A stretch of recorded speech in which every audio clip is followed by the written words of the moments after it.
안녕하세요. 저는 파혼으로 결혼이 엎어진 예비 신부입니다. 사연을 써보는 건 처음이라 구색에 맞게 잘 쓸 수 있을지 모르겠어요. 그저 제 이야기를 하다 보면 흐름에 따라 잘 들려드릴 수 있지 않을까 생각합니다. 시간이 되신다면 저의 941생 파혼 스토리 좀 들어보고 가셔요. 제 직업은 원래 육상 선수였습니다. 한참 활동했을 때는 제 입으로 말하기 민망하지만 날아다녔었죠. 그런데 육상 선수 자체가 아무리 관리를 하더라도 나이란 무기가 가장 파격적이라 수명이 길지 못합니다. 저도 당연히 나이를 1살, 2살 먹어가면서 체력적으로 무리가 찾아왔어요.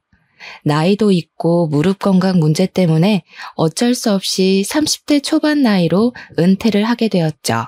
누구나 운동선수라면 한계적인 부분 앞에서 결국 멈춰서야 하는 순간을 맞게 되는데요. 그 시기는 가장 허무한 순간이면서 새 출발하는 시작점이기도 합니다. 그래서 혼자보단 주변 사람들의 응원이 좀 많이 중요해요. 그럴 때 제 곁에 남편이 있었습니다. 저는 운동 수명 다 되었다고 슬럼프를 맞는 것이 싫어서 바로 필라테스 자격증을 준비했거든요.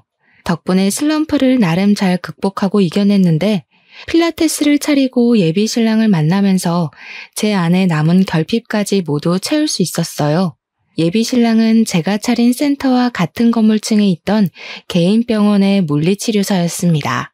출퇴근길에 잘 마주쳤는데 예비 신랑이 어느 날 저에게 대놓고 관심 있다고 연락처를 묻더라고요. 처음엔 거부감이 들어서 거절했지만 그 뒤로 예비 신랑이 부담스럽지 않게 다가와줘서 만나게 되었어요. 대화를 나누는 건 그리 어색하지 않았습니다. 저도 예비 신랑도 서로 몸을 치료하는 목적으로 사람을 상대하는 직업이라서 나눌 대화 주제는 많았죠. 오히려 일적인 대화로 시작을 하니 더 자연스러웠고 그게 제가 예비 신랑을 좋게 볼 수 있도록 마음을 열어줘서 인연으로 닿게 되었습니다. 예비 신랑은 운동을 했던 저의 선수 생활 얘기에 진심으로 존경심을 표현하기도 했어요. 심지어 제가 국가대표였다고 하니까 저를 한 번씩 연예인 생각하듯 사람들한테 자랑하곤 하더라고요. 그런 예비 신랑의 모습이 귀여웠습니다. 제가 비록 은퇴를 했음에도 예비 신랑은 저를 영웅으로 치켜 세워줬는데요. 그럴 때면 저는 본의 아니게 그리운 과거를 아름답게 추억하곤 했어요. 예비 신랑의 긍정적이고 밝은 에너지가 저의 심심했던 미래까지 환하게 비추는 느낌이라서 결혼도 조심스레 생각해 보았습니다. 이건 예비 신랑도 마찬가지였는지 예비 신랑이 어느 날 제게 먼저 프로포즈를 하더라고요. 저 같은 여자를 과분하다고 표현하면서 오들오들 떨며 반지를 주는 예비 신랑의 모습 때문에 결혼을 단번에 허락했던 기억이 납니다. 결혼을 약속한 사이가 되자마자 저와 예비 신랑은 더 가까운 사이가 되었습니다. 출퇴근은 무조건 같이 했고 괜찮다는데도 예비 신랑이 항상 저를 집까지 데려다 주었죠. 그러던 어느 날은 예비 신랑이 또 차로 저를 데려다 주려고 하는데 예비 신랑한테 전화가 온 적이 있어요. 제가 발신자를 살짝 봤는데 예비 시모더라고요. 예비 신랑은 저한테 양해를 구하고 안전벨트를 매기 전 전화를 받았습니다. 또 그 아가씨 집까지 갔다가 올 거니? 내가 혹시나 해서 전화했더니 잘했네. 오늘은 안 된다.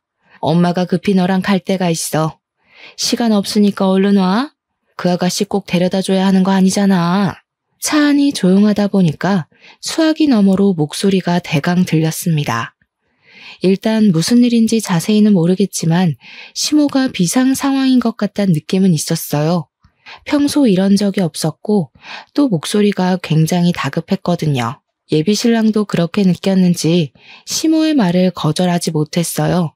저는 눈치껏 예비 신랑 전화가 끊기자마자 괜찮다고 작별 인사를 했습니다. 예비 신랑은 끝까지 미안해하면서 자리를 떴어요. 그리고 다음날 시모가 예비 신랑을 그렇게 다급히 불렀던 이유는 다름 아닌 경비실에 맡겨진 택배 때문이었다고 했습니다. 시모가 들기엔 무거운 택배이긴 했지만 예비 신랑 말로는 급한 택배가 아니었다고 하더라고요. 실제 시모도 택배를 받아보고서 급했던 택배랑 착각했다는 겁니다. 택배 때문인 걸 마치 뭔 사고라도 난 것처럼 유난을 떨었던 시모 행동에 예비 신랑도 당황했다고 했지만 솔직히 저도 적잖이 놀랐습니다. 그래도 뭐 많이 중요한 택배였나 보지라고 생각하고 말았죠. 예비 시모는 고등학교에 교감 선생님까지 했다가 건강상의 문제로 은퇴해 쉬고 있는 상황이라 했어요. 저랑 예비 신랑이 결혼하기로 약속을 잡았고 본격적으로 기한을 정해야 했으니 그 전에 결혼 인사를 먼저 하기로 했습니다. 그래서 시댁을 우선 찾아갔어요. 시모를 뵙는 건 지난날 예비 신랑이 통화할 때 잠깐 목소리로만 겪은 것 말곤 처음이었거든요. 근데 그때 이미 목소리부터 만만치 않게 유창하단 걸 느꼈기에 왠지 긴장이 되었습니다. 뭔가 만나기 전부터 어려운 느낌이 들었어요. 아니나 다를까 시모는 첫인상부터 얼굴에 매서운 사람이라는 것이 적혀있는 관상이었습니다. 교사를 했던 사람이라 그런가 역시 분위기 자체에서부터 위험이 느껴졌죠. 그리고 이미 알고 있었지만 말투에서도 누굴 가르치려는 느낌이 강하게 드러났어요. 그래서 그런지 시모는 약간 학습력으로 사람을 평가하려는 잣대가 있는 것 같았어요. 제가 애초에 공부보다 예체능 쪽으로 몸을 담갔던 사람이란 걸 못마땅해하는 기색을 보였습니다. 어쨌든 아가씨 지금 학력이 고졸까지라는 거네. 왜 그랬을까? 예체능으로 빠져도 대학은 나올 수 있었을 텐데. 운동한다고 공부 손 놓는 건 내 나이 때나 그랬던 거고 요즘 사람들은 미래 생각해서라도 이것저것 준비해두는 걸로 알거든요. 그래서 얘가 공부까지 한 애들보단 금메달 하나를 더 딸 수 있었던 거지. 엄마는 하나만 보고 여름 못 보네? 그것도 다 옛날 이야기지. TV에도 한번 나온 적 없는 것 보니 유명한 선수도 아니었을 거 아니냐. 그리고 옛날에 상금 많이 탔다 해도 다 친정 밑으로 들어갔지. 지금이야 가진 돈 뭐 얼마나 남았을 거라고. 엄마가 몰라서 그렇지 매달 상금 무시하면 안 돼. 그리고 지금 하고 있는 필라테스 센터도 우리 병원 여직원들 거의 다 등록해서 완전 매출 보장 상태라고. 예비 신랑이 저를 자랑스럽게 얘기를 해도 시모는 탐탁지 않은 태도를 일관했습니다. 오히려 예비 신랑의 생각을 꺾으려고 일부러 더 안 좋은 말로 반박하는 것 같았어요. 제가 눈앞에 있는데도 서슴지 않게 경우 없는 말을 내뱉었죠. 거기서 예비 신랑이 능청스럽게 제 편을 들어주면서 치켜 세워주지 않았다면 분위기가 정말 이상해졌을 만큼 시모는 첫 대면부터 솔직했습니다. 시모 말투는 앞서 말했듯이 교사처럼 가르치는 듯한 느낌이 강했는데요. 예비 신랑이 잠깐 자리를 비운 사이 제가 어색한 분위기 좀 깨보려고 시모한테 조심스레 말을 걸었거든요. 어머님 마음에 제가 어떻게 보이실진 모르겠지만 학력 낮은 것과 별개로 저 정말 열심히 살아왔거든요. 한 번도 학력 때문에 무식하단 소리 들어본 적 없어요. 결혼 허락만 해주시면 증명해 보일게요. 시모는 제 말을 잠자코 듣더니 처음 뱉은 말이 말을 놓겠다는 대답이었습니다. 그리고 본격적으로 자기 주장을 더 황당하게 밀어붙였죠. 욕심만 있다면 패기 정도는 누가 못 부리겠니? 나는 우리 아들이 이상한 데 장가가는 거 원치 않아. 그러려고 뼈 빠지게 돈 벌어서 키운 거 아니거든. 그러니까 언제든지 네가 내 기준에 맞지 않는다고 생각하면 내 아들 의사와 상관없이 헤어지는 거야. 알겠니? 이미 자기가 결정하고 제게 통보하는 시기였습니다. 시모의 제안에 어안이 벙벙했던 저는 대답까진 못 해드렸어요. 예비 신랑이 자리에 같이 있을 때만 해도 그런 소리 안 하더니 저를 대놓고 떼어놓으려는 게 보여서 말문이 막혔어요. 우선 부모님 두 분이 학원 하신다고 했지? 학교 선생님도 아니고 일개 학원 강사면 겨우 먹고 살 정도겠구나. 아쉽지만 일단 사돈 자리는 탈락이네. 상견례는 다른 부분까지 차차 알아보고 결정하마. 시모는 애초에 제 대답 따위 필요 없었던 겁니다. 자기 할 말만 내뱉고 바로 일어나더라고요. 그리고는 주방으로 가버렸어요. 거기서 제가 뭘 할 수 있는 게 없어서 앉아 있었던 것도 있지만 어처구니 없어서 앉아 있었던 것도 있었어요. 저희 부모님더러 탈락이라 평가를 했다는 게 너무 기분 나쁘고 어이없었습니다. 그걸로 모자라 차차 알아본다는 건 또 무슨 소리지 싶었어요. 뭔가 선생 대 학생으로 평가받는 기분 같아서 감정이 확 상하더라고요. 아무리 시모가 어른이라지만 저도 성인이거든요. 이곳은 학교가 아니고 사회잖아요. 사회에 나오면 적어도 서로에 대해 기본적인 예의는 지켜야 하는 거 아닙니까? 어떻게 선생이었다는 사람이 그런 기초적인 지식을 더 모르는 건지 모르겠더군요. 아무튼 그래서 시모는 결혼을 반대한다는 건지 아니라는 건지 애매모호한 느낌만 주었습니다. 그 상태로 예비 시댁을 나왔어요. 시댁을 나오고 제가 표정이 안 좋으니 예비 신랑이 제게 당연히 물어왔습니다. 예비 신랑도 어느 정도 자기 엄마가 제게 예의 없게 굴었다는 걸 알고 있더라고요. 우리 엄마가 좀 까칠하지. 말은 저렇게 해도 마음은 따뜻하신 분이야. 처음부터 기준을 높게 잡아야 허튼 사람 걸러낼 수 있다고 괜히 오버하신 거야. 그러니까 너무 겁내지 마. 아마 당신이 감정적으로 안 나와서 엄청 좋게 보고 계실걸? 이런 것도 칭찬이라고 하는 건지 모르겠더군요. 예비 신랑은 자기 없을 때 시모가 제게 어떤 말로 돌직구를 날렸는지 몰라서 이런 태평한 소리를 하는 거였습니다. 저는 굳이 저 혼자 소가리를 하고 싶지 않았습니다. 제가 아직 결혼을 한 것도 아니었고 예비 시모의 일이면 예비 신랑도 알고 있어야 된다고 생각했거든요. 그래서 예비 신랑이 자리를 비웠던 딱 그때의 사실만 얘기를 했어요. 그랬더니 예비 신랑이 뜬금없이 하하 웃더라고요. 저는 나름 심각하게 얘기를 한 건데 웃어버려서 더 기분이 나빴습니다. 엄마가 또 옛날 습관 못 버리고 그랬나 보네. 엄마한테 그런 선생 같은 말투가 고질병 같은 거거든. 너처럼 오해하는 사람들이 많아. 근데 절대 신경 쓸 것 없어. 말 그대로 오해니까. 오해? 나는 지금 어머님 말투를 뭐라 하는 게 아니라 내용을 갖고 따지는 거야. 어머님이 우리 부모님더러 사돈 자리는 탈락이라는 소리를 했는데 그게 그냥 웃고 넘겨야 되는 습관이라고? 기분 나빴으면 미안. 나는 엄마가 이러는 거 워낙 익숙해서 몰랐어. 불편했어? 엄마한테 사과하라고 말할게. 예비 신랑은 뒤늦게야 진지한 제 표정을 보곤 자기가 시모한테 잘 얘기해서 오해 풀 수 있도록 하겠다고 했습니다. 다시는 이런 말실수 나오지 않도록 조심시키겠다는 말도 했죠. 예비 신랑이 어련히 잘 알아서 할 거라고 생각했어요. 그런데 며칠 뒤였습니다. 어느 날 연락도 없이 시모가 제가 일하는 곳으로 찾아온 겁니다. 시모랑 안면을 튼 사이인 건 맞지만 그래봤자 결혼 인사 때문에 찾아가서 겨우 한 번 봤던 것이 다였어요. 시모가 이렇게 연락도 없이 제 직장을 들이닥칠 만큼 가까운 사이가 아니란 말씀을 드리려는 겁니다. 그래서 제가 당황해도 무척 당황했죠. 시모가 어떻게 찾아왔을까? 갑자기 왜 찾아왔을까? 그런 걸 급하게 머리 굴려 생각해보면 전부 예비 신랑의 존재가 걸렸어요. 아마 예비 신랑이 결혼 인사 때문에 시모한테 뭔 얘기를 해서 저를 찾아온 게 아닌가 싶은 생각이 뒤늦게 들었습니다.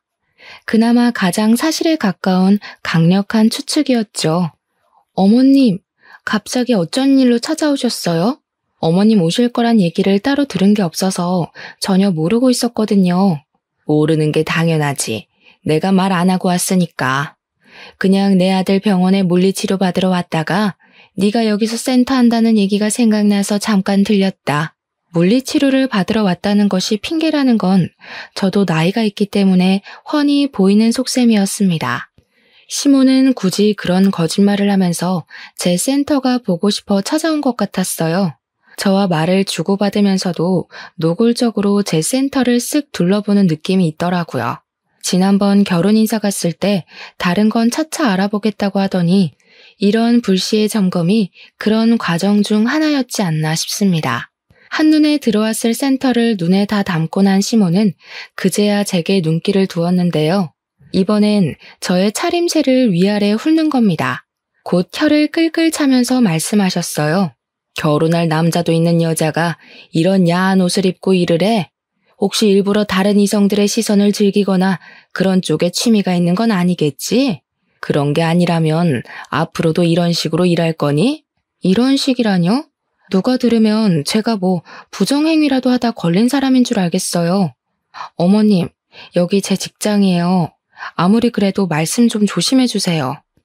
조심은 너부터 하는 게 좋겠는데? 내 아들이 무려 같은 병원에서 일하고 있는 임직원인 걸 알면서 신부 될 사람이 쫄쫄이 입고 아래층에서 이런 식으로 설쳐대는 거 사람들이 알아봐. 천박하게 보지 않겠니? 말이 너무 대놓고 심한 것이 시모는 저한테는 아예 예의를 차릴 생각이 없어 보였습니다. 그 탓에 주변 회원님들까지 시모하는 말을 다 듣게 되었는데요. 솔직히 너무 창피했고 자존심이 상했어요. 제가 결혼도 하기 전에 이런 시모를 만나게 생겼다는 걸 광고하는 셈이라 쓸데없이 동정심을 살 것 같기도 했죠. 저는 일단 보는 눈 때문이라도 어쩔 수 없이 시모를 휴게실로 모셨습니다. 어머님이 어떤 기분으로 그런 소리 하셨는지 이해해 줄 수 있는데요. 좀 좁게 충고하실 수도 있는 거 아닌가요? 그래도 겨우 두 번째 보는 거면 초면이나 다름없는데 너무 매너가 없으시네요. 넌 젊은 애가 왜 이렇게 눈치가 없니? 내가 왜 이러는 것 같은지 모르겠어. 눈치라도 있으면 그나마 덜 민망하게 헤어질 수 있으려나 했는데 역시 남들보다 머리 굳은 지가 오래돼서 그런가 보네. 시모가 딱 그 말을 하면서 저를 새초롬하게 째려보는데 저는 그 순간 알아챘어요. 시모는 우리 결혼을 처음부터 반대했다는 것을요. 애초에 제가 운동을 했었다는 이유만으로 저를 며느리로 들일 생각이 아예 없었다는 것을요. 알아서 나가떨어져 나가길 바래서 저한테 그리 매너 없게 굴었다고 친히 말씀하시더라고요. 그걸 그제야 눈치챈 저도 어쩌면 미련한 면이 없지 않았다곤 볼 수 없을지도 모르겠네요. 나는 적어도 우리 아들이 같은 병원 일 하는 사람이나 공무원은 되는 사람이랑 결혼하길 바라거든. 요즘 세상에 가방끈이 길고 짧은 건 상관없다고들 하는데 난 교감까지 해봤잖아. 내 눈엔 다 티가 나. 시모가 말하길 저는 겨우 고졸이었고 고등학교 때도 공부보단 운동을 했던 사람이니 저랑 예비신랑은 격이 안 맞는다고 판단하셨습니다. 그래서 어머님이 여기까지 오셔서 하고 싶은 말씀은 뭔데요? 어머님 지금 지난번에 했던 말 또 하고 계세요. 저 그만 무시하시고 바른 대로 말씀해 주세요. 내가 널 또 언제 무시했다고 그러니? 이것 봐. 조금 마음에 안 드는 말 했다고 바로 꽁해져선 못되게 표현하기나 하고 뭐 어차피 길게 볼 사이 아니니 나도 입 아프게 길게 말 안 하마. 이 결혼하지 마라. 시모는 예비신랑이 아직 저를 좋아해서 자기가 자기 아들한테 헤어지라고 말 못하니까 저더러 먼저 이별을 통보하라고 종용하기 시작했어요. 결국 이거였던 거예요. 그날 제 센터를 찾아온 이유도 제가 어떤 일을 하는지 어떻게 일을 하는지 점검하러 왔다기보단 결혼 반대가 본 목적이었던 거죠. 어차피 네가 우리 집에 며느리로 들어오면 지옥일 거야. 내 아들은 내 말이면 결국 거역 못하는 애고 나는 널 절대 며느리로 인정 안 할 거거든. 불 보듯 뻔한 지옥길에 뛰어드는 멍청한 짓은 안 하겠지? 공부 안 했다 해서 혹시나 싶어 알려주러 오긴 했다만 시모가 결혼하지 말라는 소리를 하자마자 그래도 그 말 할 때만큼은 최소한의 예의를 갖춰줄 거라 생각했습니다. 끝까지 사람 자존심을 긁어줄진 몰랐네요. 시모는 저더러 잘 알아들었을 거라 생각한다면서 자리에서 일어나더니 웬만하면 자기 아들 눈에 안 걸리는 게 좋을 것 같다고 여유되면 자리를 옮기란 말도 하더군요. 그리곤 센터 나가셨습니다. 저는 배웅도 안 해드렸네요. 어이가 없어서 한동안 열이 받아 앉아 있었어요.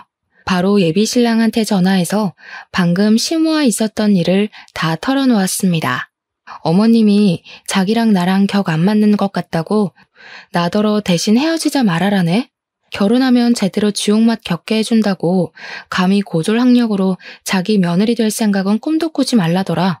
뭐? 엄마한테 바로 집에 가라고 그랬는데 방금 엄마 들렸다 갔다고? 내가 지금 가서 엄마한테 다시 말할게. 엄마가 그런 뜻으로 말한 거 아닐 거야. 가만 보니까 자기는 매번 어머님이 그런 뜻으로 말한 거 아닐 거라고 하네? 그럼 자기도 내가 공부 안 해서 내 멋대로 해석한다고 생각하는 거야?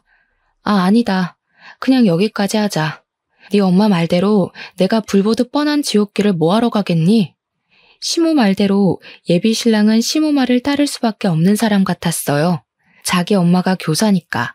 은연중에 자기 엄마가 틀린 말을 했을 리 없다는 생각을 전제로 깔고 있는 것 같았습니다. 그게 시무를 컨트롤 못하는 것과 같은 맥락이겠죠.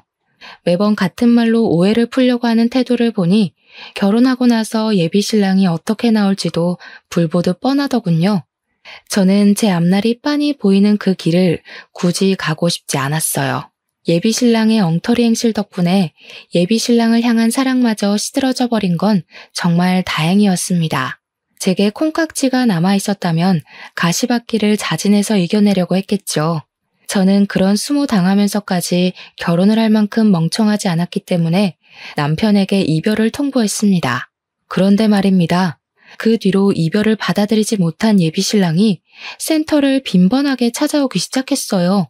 개무시하긴 해줬지만 예비 신랑이 눈에 띄게 망가지는 것이 보여서 점점 신경 쓰이더라고요. 만나주지도 않을 건데 계속 퇴근하면 기다리고 주말마다 일도 안 하면서 센터를 찾아왔어요. 그래봤자 어차피 공공장소라 예비 신랑이 저를 함부로 하진 못했거든요. 또 회원들도 계속 들락날락했으니 예비 신랑이 제게 마음 놓고 말을 걸지도 못했습니다. 아무리 무시하려고 해도 한때 결혼까지 생각했던 사람이기에 완전히 무시하는 건 무리였거든요. 그래도 저러다 말겠지 싶어서 내버려뒀어요. 선을 넘는 짓을 하는 건 아니라서 경찰에 신고까진 안 했죠. 근데 예비 신랑이 심해지면 더 심해졌지 일상을 회복할 기미가 안 보이더라고요. 정말 일도 제대로 못할 만큼 피폐해져 갔어요. 나중엔 같이 일하는 동료 직원이 저를 찾아오기까지 했다니까요. 몰래 저를 찾아와서는 예비 신랑한테 한 번만 더 기회 주면 안 되겠냐 대신 부탁하는 거 아니겠습니까? 그때부터 제가 다시 말도 안 되는 고민을 했던 거예요. 원래 한 번 고물이 되어버린 건 다시 걷어들이는 게 아닌데 쓸데없이 제 손때 묻은 그 고물에 정이라도 남아있었던 건지 결국 흔들린 거죠. 그런 와중에도 예비 신랑은 제게 매일 전화해왔고 저만 보면 하염없이 울고 그랬어요. 그래서 수천 번 고민 끝에 제가 결국 예비 신랑을 다시 만나버렸네요. 대신 결혼은 보류하고 말이죠. 내가 무슨 일이 있어도 엄마가 너한테 입도 뻥긋 못하게 만들 거야. 네가 나 믿어준 거 절대 실망시키지 않을게. 정말 고마워. 예비 신랑은 저랑 어떻게든 결혼까지 하고 말겠다는 기세를 보였어요. 저는 솔직히 결혼 욕심까진 더 이상 없었거든요. 근데 예비 신랑이 자기가 알아서 시무를 처리해보겠다니까 그냥 그 모습도 궁금해서 내버려 뒀습니다. 그런데 그걸 아주 화끈하게 보여줄지는 몰랐어요.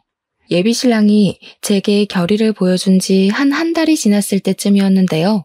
예비 신랑이 그동안 자기 나름대로 시무한테 반항을 했나 보더라고요.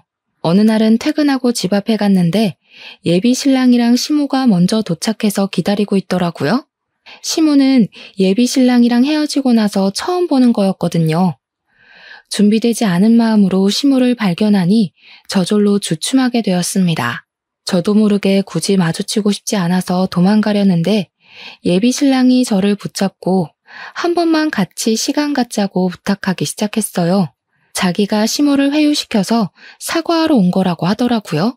예비 신랑이 곧장 시무를 끌고 제 앞에 세우더니 정말로 사과하라고 시키는 겁니다. 엄마 분명 나 결혼시키겠다고 약속했어. 안 그럼 내가 엄마 아들 안 하겠다고도 했고. 예비 신랑이 시무한테 저렇게도 말을 할 줄 아나 싶었어요. 그걸 보면서 예비 신랑도 시무한테 대들려면 대들 수 있는 사람이구나 라는 생각이 들었습니다. 근데 문제는 시무가 진짜 제게 사과를 할까? 그거죠. 처음부터 제가 수준 낮아서 마음에 안 들다 했던 사람인데 콧대 높은 사람이 과연 고개를 숙일까요? 아니나 다를까 시모는 자기가 사과하는 모습을 아들한테 보이기가 싫었는지 예비 신랑더러 자리 피해달라고 했습니다. 예비 신랑은 그런 시모의 말을 거역하려 했지만 시모가 엄마의 마지막 자존심은 지켜달라고 해서 어쩔 수 없이 자기 차에 올라탔어요. 그렇게 해서 저랑 시모 단둘만이 집 앞에 서서 마주보는 상황이 되었죠. 사과하신다고 제가 무조건 받아줄 거란 기대는 안 하셨으면 좋겠네요. 제 기준에서 진정성이 별로 안 느껴진다면 사과 거절할 생각이라서요. 저는 일단 시모한테 기죽고 싶지 않아서 기선제압을 하였어요. 그랬더니 그때 시모가 예비 신랑 눈치를 보더니 가방에서 검은 봉지 하나를 꺼냈습니다. 착각하지 마. 넌 여전히 내 며느리감 아니야. 다음 주에 우리 아들 선봐줄 공무원 아가씨 알아놨는데 너 때문에 진행이 안 되려고 하거든? 아무래도 내 아들이 귀신에 홀린 게 아닌가 싶어서 조치 좀 취하려고 찾아온 거야.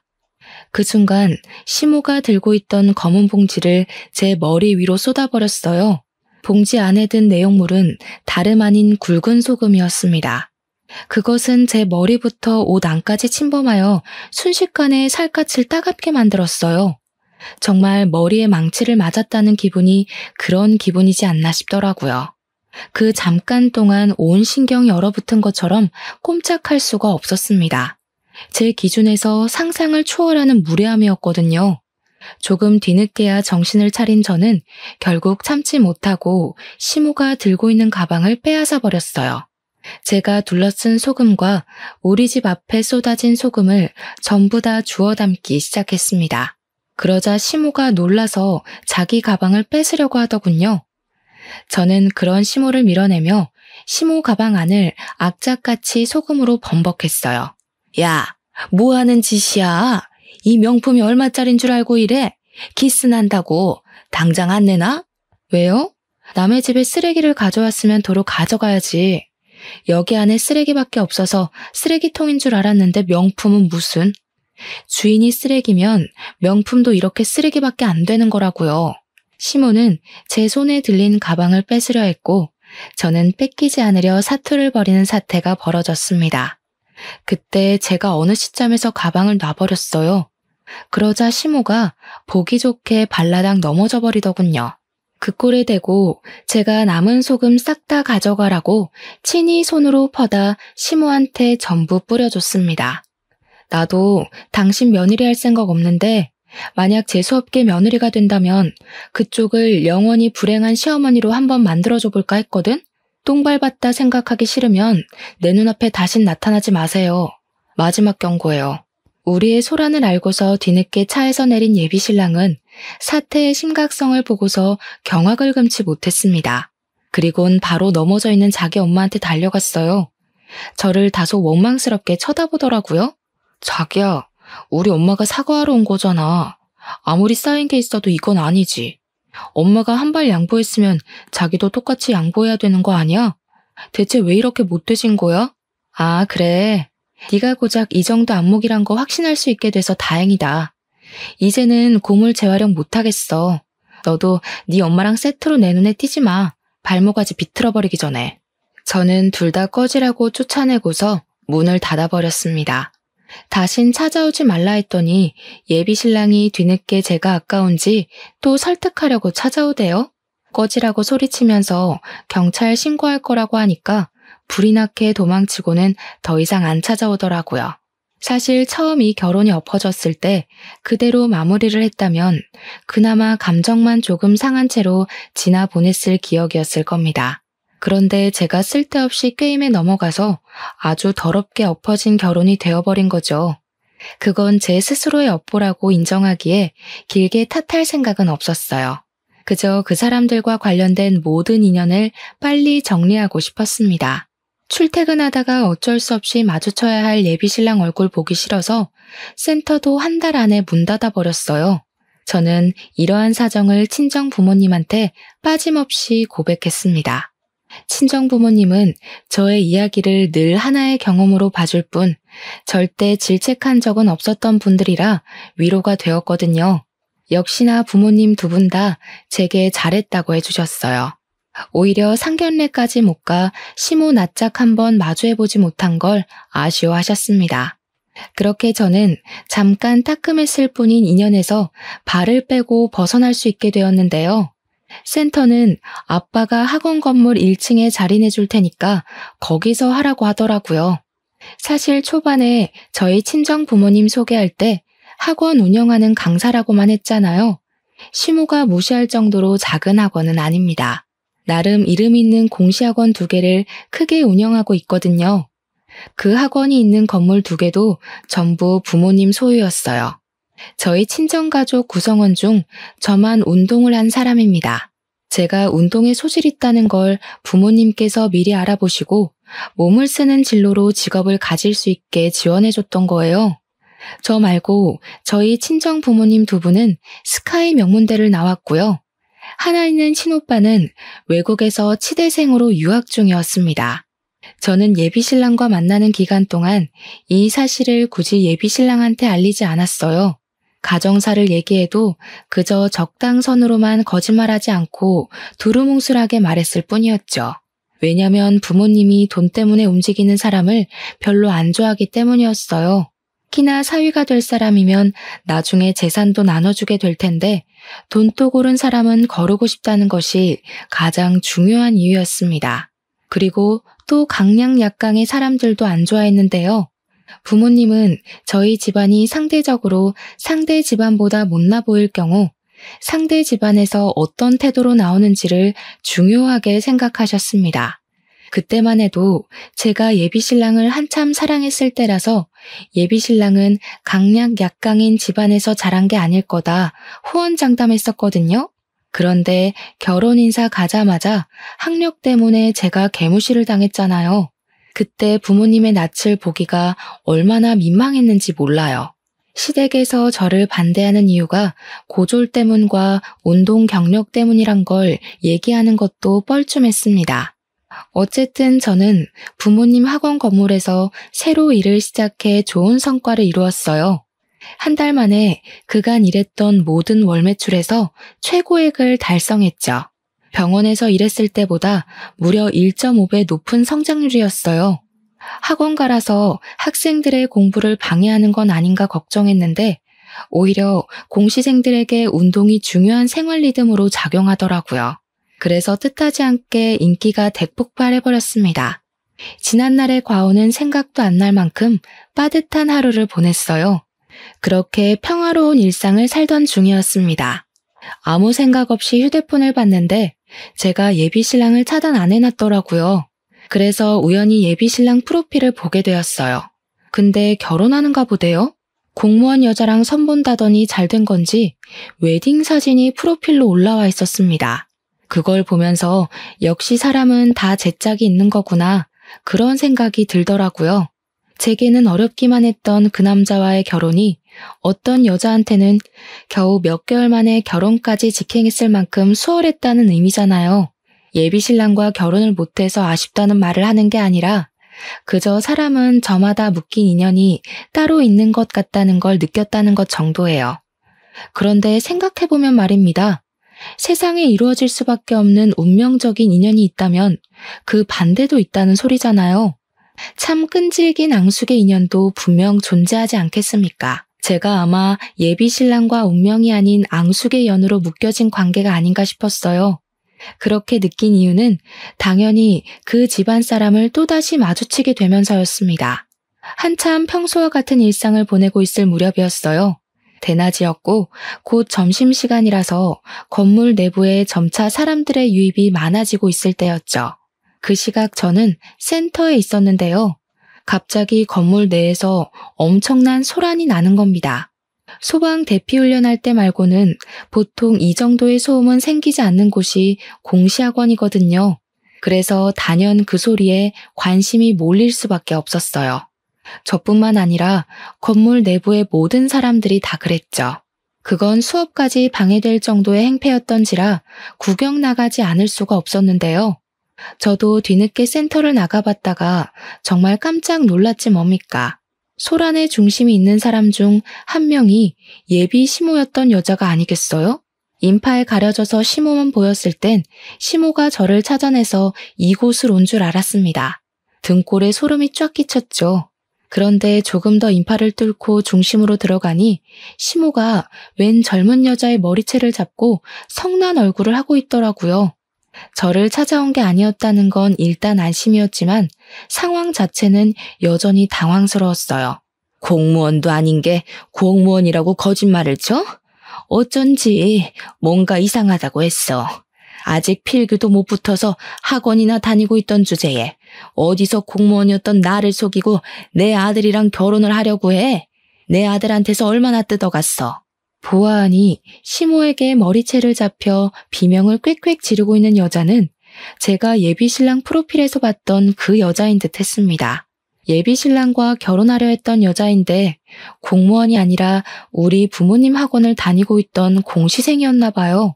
억울해하면서 해명하는 여자 얘기를 들어보니까 결혼하기 전에 시험이 하나 있는데 그때 무조건 붙을 자신이 있어서 일부러 말 안 했다고 하더라고요. 그건 당장의 결과를 원하는 시모한텐 통하지 않을 이론이란 걸 저는 예측이 되었죠. 시모는 지난날 제가 일하는 곳을 불쑥 찾아왔던 것처럼 저 여자 다닌다는 직장도 몰래 알아내서 따라왔다가 덜미를 잡은 상황 같았습니다. 처음엔 시모의 무례함에 분노만 느껴졌는데 시간 좀 지나니까 한결같이 정신 못 차리고 아들 앞길 막고 서 있는 시모가 한심해 보이더군요. 저는 그런 시모를 향해서 무의식적으로 혀를 끌끌 차버렸어요. 그 순간 약속이라도 한 듯 시모와 눈이 정통으로 마주쳤죠. 시모가 겨우 3번밖에 안 본 저를 알아보더라고요. 제게 곧장 삿대질하면서 이젠 저를 공격하는 거 아니겠습니까? 아, 너도 여기 다니고 있었니? 이제서야 공부가 아니면 살 길이 없다는 걸 알았나 보지? 보니까 여기가 아주 천박한 인간들 소굴인가 보네. 솔직히 공무원 공부는 1년이면 되는데 여기서 1년 이상 붙어있는 꼴통들 많을 거다. 이럴 시간에 다른 데로 머리 굴려. 지금 남의 업장에 와서 뭐 하시는 거예요? 예나 지금이나 무례하신 건 여전하네요. 젊은 사람들 괴롭힐 힘도 많고 너무 쌩쌩하신 거 아니에요? 할 짓이 없어서 힘이 남아도는 건가? 이것 봐. 배운 게 없으니까 싹수가 아주 바가지잖아. 너는 이미 늙을 대로 늙어서 지금 공부해봤자 그 성질머리 못 고쳐. 타고난 똥통머리를 무슨 수로 고치겠니? 네 부모가 너를 이 모양 이 꼴로 내버려둔 걸 원망해라. 시모가 제 머리를 자꾸 손가락으로 밀어버리기까지 하길래 저도 참지 않고 시모의 팔을 내쳤습니다. 그래도 보는 눈이 너무 많아서 감히 어른에게 먼저 손찌검을 못하고 있었는데요. 그때 엄마가 나타나서 시모의 뺨을 사정없이 후려쳤어요. 저희 엄마야 그 건물의 주인이었고 그 학원의 원장이었으니 얼굴 모르는 사람이 없었는데 그런 과감한 행동을 해버려서 저뿐만 아니라 다들 놀란 상황이었습니다. 아, 우리 딸 시모 될 뻔했다던 분이신가 보네요. 그때 우리 딸한테 소금 부었다고 들었는데 꼭 한번 뵙고 싶었거든요. 제가 바빠서 뒷조사할 시간이 없어서 이제야 인사드려요. 저는 미처 소금을 준비 못해서요. 똑같이 따끔거릴 테니까 쌤쌤으로 하죠. 뭐야? 딸? 당신이 이 아가씨 부모야? 어쩐지 밑도 끝도 없이 천박하게 손부터 올린다 했다. 부모가 이 모양이니 자식 새끼도 개념 없는 짓 하고 다니지. 보나마나 그쪽도 어디 중졸이나 고졸이죠? 아, 국민학교로 끝인가? 시모는 얻어맞고도 뭐가 그리 당당한지 우리 엄마 앞에서 하하호호 열심히도 비웃고 있었습니다. 그런데 앞서 말씀드렸다시피 건물 이용자 중에서 우리 엄마를 모르는 사람들은 거의 없어서 다들 시모가 하는 말에 오히려 더 수군거릴 뿐이었어요.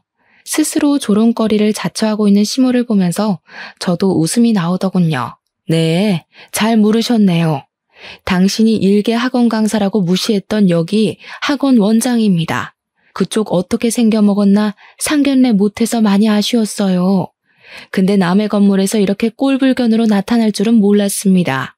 시모는 우리 부모님 학원 규모를 얼마 정도로 생각했는진 모르겠는데 일단 눈으로만 훑어도 학원 크기가 소규모는 아니니 좀 당황하는 눈치였어요. 그걸 엄마도 아는 건지 대답 못하고 있는 시모에게 마지막 한 방을 먹여버리시더라고요. 참, 고맙다는 인사 꼭 드리고 싶었어요. 하마터면 우리가 건물 하나 날릴 뻔했잖아요. 저희가 딸 결혼하면 선물로 건물 명의 넘기려 했거든요. 그런데 사위될 집구석이 영 개판이란 걸 결혼시키기 전에 보여주셨으니 저희한텐 은인이나 다름없으십니다. 뭐라고요? 건물? 지금 이 건물이 그쪽 거라도 된다는 말이에요? 사람을 놀리는 것도 정도가 있지 건물주는 뭐 아무나 하는 줄 알아요? 아무나 못하죠. 그러니까 그쪽은 겨우 교감 선생 자격 하나 달았었다고 기세등등해서 까불고 다니는 것밖에 못하는 거예요.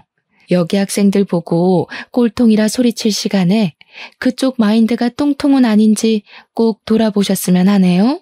고작 공무원 며느리 하나 얻겠다고 건물주 며느리를 놓쳤다는 사실을 뒤늦게 자각한 시모는 끝내 사색이 되어버렸습니다.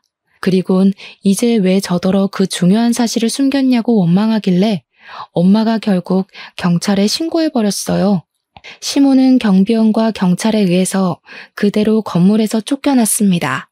그리곤 그 이후 시모가 뻔뻔하게도 예비 신랑을 데리고 우리 집을 몇 번 찾아오더라고요.